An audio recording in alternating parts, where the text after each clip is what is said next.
प्रिय श्रोताओं, नमस्कार। कल्पना कीजिए, यदि कोई सामान्य राजा किसी योद्धा को छिपकर मार दे तो शायद इतिहास उसे कायर कहे। लेकिन जब यही कार्य भगवान राम करते हैं तब प्रश्न और भी बड़ा हो जाता है। क्या बाली वध वास्तव में धर्म था या रामायण का सबसे विवादास्पद निर्णय? सदियों से यह प्रश्न विद्वानों, भक्तों और आलोचकों सभी के मन में उठता रहा है। कुछ लोग कहते हैं कि श्री राम ने बाली के साथ अन्याय किया, तो कुछ लोग इसे धर्म की स्थापना के लिए आवश्यक दंड मानते हैं। आइए आज केवल घटना नहीं बल्कि उसके पीछे छिपे धर्म के गूढ़ पक्ष को समझने का प्रयास करते हैं। सीता माता की खोज में वन वन भटकते हुए श्री राम और लक्ष्मण ऋष्यमूक पर्वत पहुंचे। वहीं उनकी भेंट हुई वानर राज सुग्रीव से। सुग्रीव अत्यंत भयभीत और दुखी था।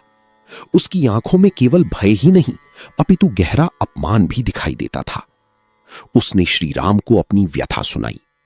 उसका बड़ा भाई बाली अत्यंत पराक्रमी था। एक समय था जब दोनों भाइयों में अत्यंत प्रेम था, लेकिन एक घटना ने सब कुछ बदल दिया। एक असुर का पीछा करते हुए बाली एक गुफा में प्रवेश कर गया। सुग्रीव बाहर प्रतीक्षा करता रहा। बहुत समय बीत गया। फिर गुफा के भीतर से भयंकर गर्जनाएं सुनाई दी। कुछ समय बाद गुफा से रक्त बहता दिखाई दिया। सुग्रीव ने समझा कि बाली मारा गया है। राज्य और प्रजा की रक्षा के लिए उसने भारी मन से गुफा का द्वार बंद कर दिया और वापस लौट आया। लेकिन बाली जीवित था। जब वो लौटकर आया तो उसने इस घटना को विश्वासघात समझ लिया। क्रोध ने उसके विवेक को ढक लिया। उसने सुग्रीव को राज्य से निकाल दिया। इतना ही नहीं, उसने सुग्रीव की पत्नी रूमा को भी अपने अधिकार में ले लिया। सुग्रीव केवल राज्य से वंचित नहीं हुआ था, उसने अपना घर खोया था, अपना सम्मान खोया था, अपनी पत्नी खोई थी, और सबसे बड़ा दुख यह था कि यह सब उसके अपने बड़े भाई के हाथों हुआ था। भयभीत होकर वो पर्वतों और वनों में छिपकर जीवन बिताने लगा। जब श्री राम ने यह सब सुना तो उन्होंने सुग्रीव की सहायता करने का वचन दिया। दोनों ने मित्रता की और श्री राम ने कहा, मैं तुम्हें तुम्हारा अधिकार वापस दिलाऊंगा।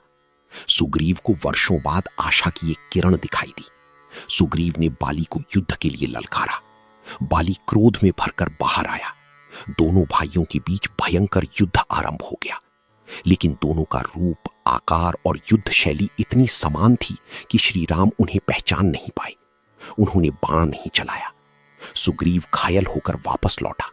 तब श्री राम ने उसके गले में पुष्पमाला पहना दी। अब पहचान आसान थी। दूसरे युद्ध में दोनों भाई फिर आमने सामने हुए। युद्ध अत्यंत उग्र था। बाली पूरी शक्ति से सुग्रीव पर प्रहार कर रहा था। उसी समय श्री राम ने वृक्ष की ओट से एक तीक्ष्ण बाण छोड़ा। बाण वज्र की तरह जाकर बाली के वक्षस्थल में लगा। महाबली बाली भूमि पर गिर पड़ा। मृत्युशैया पर पड़े बाली ने श्री राम को देखा। उसके मन में एक गहरा प्रश्न था। उसने कहा, हे राम, मैंने आपका क्या अपराध किया था? यदि आप मुझसे युद्ध करना चाहते तो सामने आकर करते। क्षत्रिय होकर आपने छिपकर मुझ पर प्रहार क्यों किया? क्या यही धर्म है? यह प्रश्न केवल बाली का नहीं था। आज भी अनेक लोगों के मन में यही प्रश्न उठता है। श्री राम ने शांत स्वर में उत्तर दिया। उन्होंने कहा, हे बाली, तुमने अपने छोटे भाई की पत्नी को बलपूर्वक अपने अधिकार में रखा। धर्मशास्त्रों में छोटे भाई की पत्नी पुत्रवधू के समान मानी जाती है। उस पर अधिकार करना महापाप है। फिर उन्होंने कहा, राजा का कर्तव्य केवल अपने राज्य की रक्षा करना नहीं है, राजा का कर्तव्य धर्म की रक्षा करना भी है। जब राजा अधर्म को देखकर भी मौन रहता है, तब उस अधर्म का भागीदार वह स्वयं बन जाता है। तुम्हारे अपराध का दंड देना मेरा अधिकार ही नहीं, मेरा कर्तव्य भी था। इसके बाद श्री राम ने एक और महत्वपूर्ण बात कही। तुम वानर हो और वानरों का शिकार करने के लिए सामने से युद्ध करने का कोई नियम नहीं है। राजा अपराधी को जहां और जैसे उचित समझे दंड दे सकता है। लेकिन एक और कारण भी था। बाली को वरदान प्राप्त था कि जो भी उसके सामने युद्ध करेगा उसकी आधी शक्ति बाली को प्राप्त हो जाएगी। यदि श्री राम सामने से युद्ध करते तो ये केवल दो योद्धाओं का युद्ध नहीं रहता, ये वरदान और धर्म के संघर्ष का विषय बन जाता। ध्यान देने योग्य बात यह है कि बाली ने अंत तक अपने प्रश्न पूछे, लेकिन जब उसने श्री राम के उत्तर सुनी तो उसने बहस जारी नहीं रखी। क्यों? क्योंकि उसके भीतर का विवेक जाग उठा था। उसे अपनी अपराध दिखाई देने लगे थे।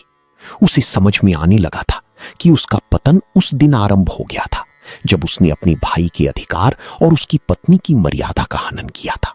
कभी कभी मनुष्य दूसरों से नहीं हारता, वो अपने ही अहंकार से हार जाता है। और बाली की वास्तविक पराजय श्री राम के बाण से पहले ही हो चुकी थी। उसने अपने पुत्र अंगद को श्री राम की शरण में सौंप दिया और फिर भगवान के चरणों का स्मरण करते हुए अपने प्राण त्याग दिए।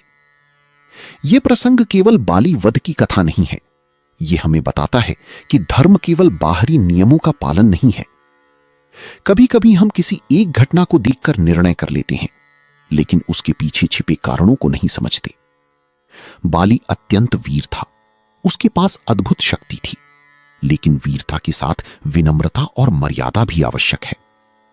जब शक्ति अहंकार में बदल जाती है तब पतन का मार्ग खुल जाता है। और यही रामायण का संदेश है कि धर्म का निर्णय केवल भावनाओं से नहीं बल्कि संपूर्ण सत्य को समझकर करना चाहिए। प्रिय श्रोताएं, बाली वध का प्रश्न शायद आज भी सभी को एक जैसा उत्तर न दे। कुछ लोग इसे न्याय मानेंगे, कुछ लोग इसे कठोर निर्णय कहेंगे, लेकिन इस प्रसंग का सबसे बड़ा संदेश शायद कहीं और छिपा है। बाली अत्यंत शक्तिशाली था, उसके पास पराक्रम था, यश था, सामर्थ्य था, लेकिन एक क्षण ऐसा आया जब उसका अहंकार उसके विवेक पर भारी पड़ गया। और जब विवेक हार जाता है तब शक्ति भी मनुष्य को नहीं बचा पाती। सोचिए, क्या बाली का अंत श्री राम के बाण से हुआ था या फिर उस दिन से शुरू हो गया था जिस दिन उसने अपने भाई की पत्नी को अपने अधिकार में लेने का निर्णय किया था? क्योंकि पतन पहले कर्मों में आता है, परिणाम तो बाद में दिखाई देता है। इसलिए प्रिय श्रोताओं, जीवन में शक्ति प्राप्त करना कठिन है, लेकिन शक्ति मिलने के बाद विनम्र बनी रहना उससे भी अधिक कठिन है। और शायद यही बाली की कथा का सबसे बड़ा संदेश है। यदि आपको यह कथा प्रेरणादायक लगी हो तो इसे अपने मित्रों और परिवारजनों के साथ साझा कीजिए। ऐसी ही प्रामाणिक, दुर्लभ और चिंतन को प्रेरित करने वाली कथाओं के लिए नूतन कहानियां चैनल को सब्सक्राइब करना ना भूलें। प्रिय श्रोताओं, कहानी यहीं पूर्ण होती है, लेकिन उसका चिंतन आपकी मन में जीवित रहे, क्योंकि कथा समाप्त हो सकती है पर उसका चिंतन नहीं। तब तक के लिए अनुमति दीजिए। जय श्री राम।